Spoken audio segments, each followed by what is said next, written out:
Oi, pessoal.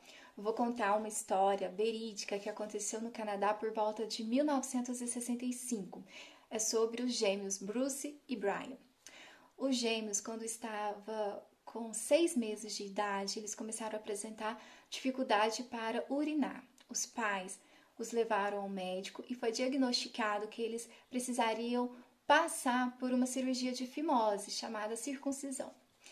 Então, o primeiro a ser submetido ao procedimento foi o Brian, que lamentavelmente recebeu uma descarga elétrica através da agulha. Na época, o procedimento não era convencional.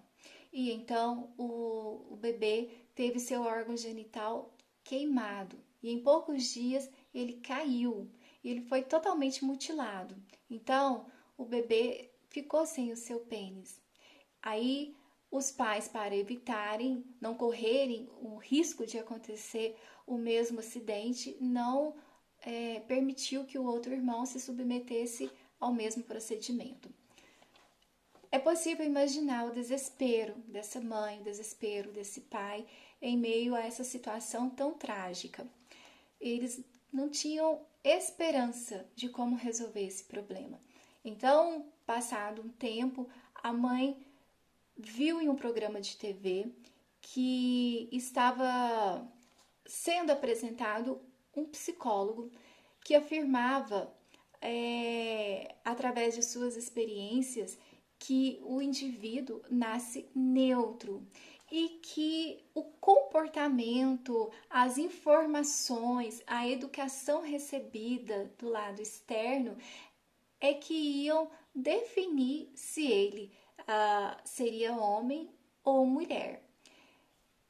Quando a mãe dos garotos viu esse programa, isso tudo sendo apresentado através desse médico, Dr. John Money, um psicólogo que na época estava muito famoso por apresentar essa possibilidade inovadora. Então, ela imediatamente se programou para ir até esse psicólogo.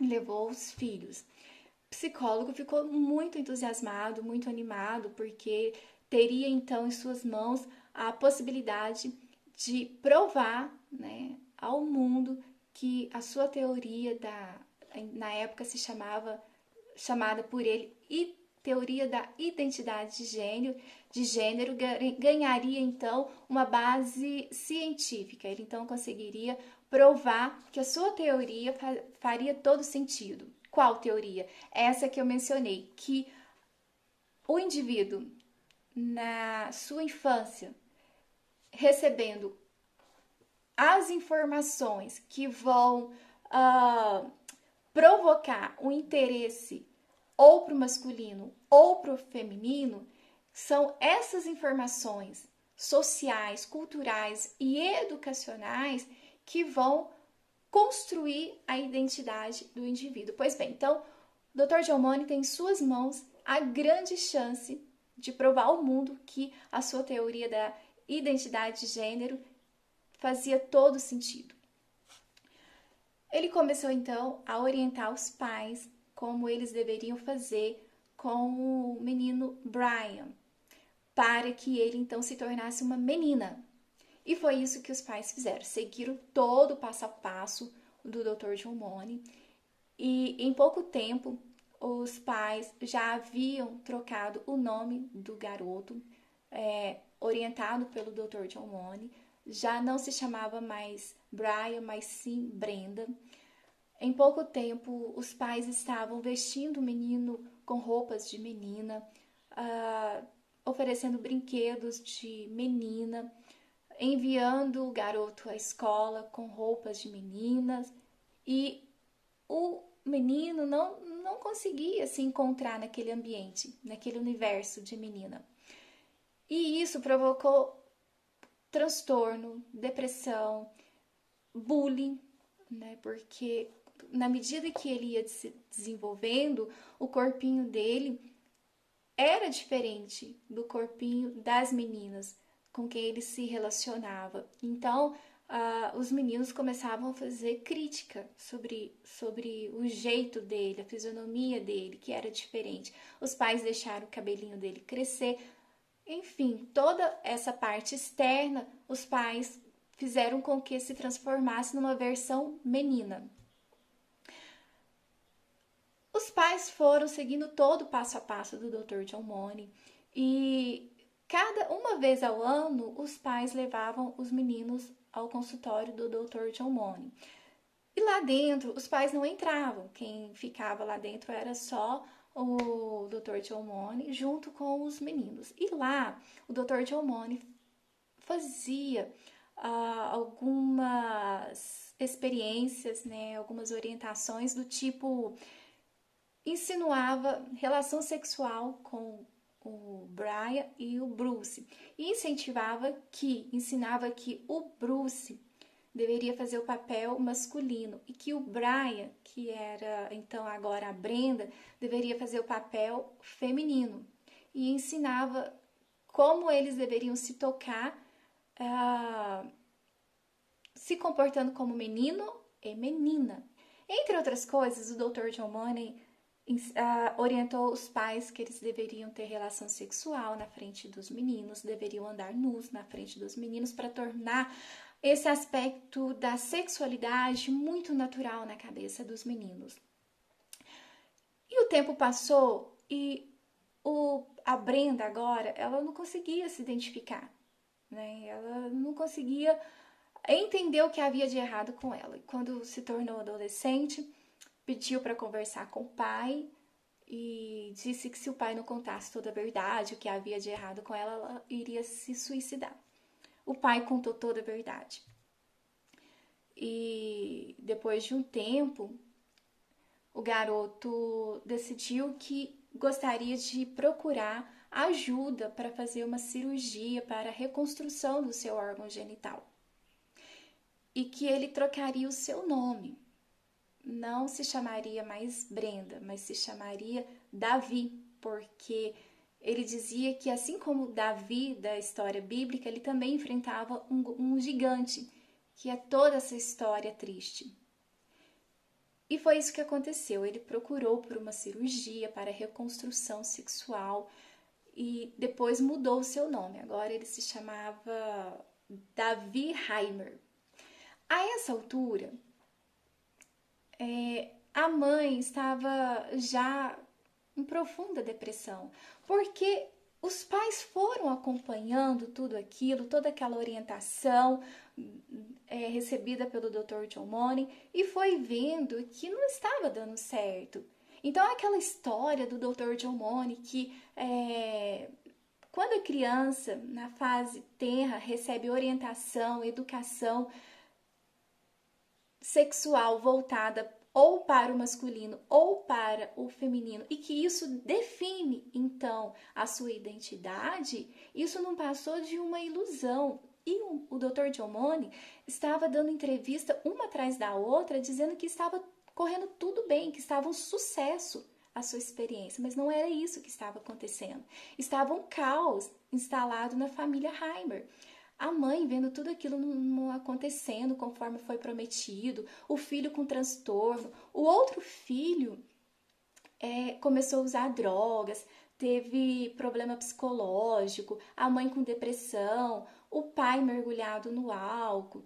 E tudo isso era escondido do Dr. John Money. Ele passava a ideia de que estava tudo dando certo, estava sendo um sucesso a sua experiência. Era mentira. Passado o tempo, o Davi Heimer, ele se casou, construiu família, mas a marca, o trauma permanecia muito forte e ele não conseguia se libertar desse pesadelo. E então ele deu entrevista na TV da época, contando toda a verdade e desmascarou o Dr. John Money. Em 2004, pouco antes de 2004, o irmão cometeu suicídio e a mãe estava em profunda depressão, o pai no alcoolismo.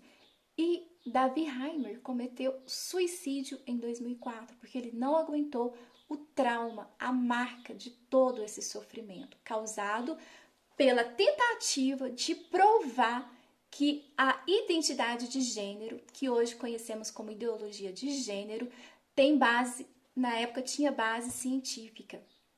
E tudo isso nós entendemos a partir de resultados de experiências científicas que não faz o menor sentido. Que a ideologia, né, a palavra já diz, conjunto de ideia, isso tudo está numa proposta imaginária e fora do campo científico. E que isso só acarreta uma série de prejuízos emocionais, sociais, psicológicos, físicos, comportamentais, e foi isso que aconteceu com o Davi Heimer. Ele não aguentou. Então, nós temos percebido que há uma campanha incentivando tanto criança, adolescentes, jovens, que é preciso buscar um gênero com o qual a pessoa se identifica. E que isso é a solução, na verdade isso é um problema. A Associação Americana de Pediatria lançou recentemente um boletim, e não só a Associação Americana, várias outras associações de pediatria de várias outras partes do mundo têm lançado boletim informativo, orientando, alertando sobre os problemas causados pela ideologia de gênero. Nesse boletim da Associação Americana de Pediatria, consta 8 tópicos que mostram os problemas causados pela ideologia de gênero. E todos no campo psicológico, no campo físico, no campo social, uma série de prejuízos. Porque, de acordo com a Associação Americana de Pediatras, a criança que mostra uma certa confusão a respeito da sua identidade sexual até os 12 anos, essa confusão por volta dos 12 anos, ela se vai. E que os pais têm que ter muito cuidado para poder orientar os seus filhos e não induzi-los diretamente à homossexualidade. Então, veja, nós temos hoje uma gama muito grande de possibilidade para a introdução de hormônios, tratamentos e até mesmo cirurgia para a troca de sexo. E esse não é o caminho. Esse é o caminho para um problema ainda maior, porque, de acordo com as pesquisas científicas, as pessoas que apresentam transtornos, problemas, confusões a respeito desse assunto, antes da cirurgia para a troca do sexo, depois que ocorre a cirurgia, esses problemas aumentam em 40%. E grande parte começa a ter pensamento suicida, e uma média de 40% comete suicídio. É só buscar dados na internet mesmo, a gente encontra esses dados. Então é preciso ter muito cuidado. E na escola, lamentavelmente, a gente tem percebido que tem sido oferecido um ensino voltado para essa ideologia. Então, eles defendem que o ensino da ideologia de gênero é para educação sexual, quando, na verdade, há um interesse em despertar na criança o desejo por experimentar diversas formas de sexualidade. E isso é um crime. Então, nós precisamos tomar muito cuidado com o que tem sido feito nas escolas com os nossos filhos e precisamos, sim, buscar orientação, conhecimento para a gente poder estar preparado para orientar os nossos filhos. Então, eu deixo aqui essa história com um objetivo de alerta e que Deus nos ajude a cuidarmos dos nossos filhos, a orientarmos os nossos filhos e a nos posicionarmos de forma contrária a todas essas ideologias tão perigosas que têm sido nos apresentadas, principalmente nos dias de hoje.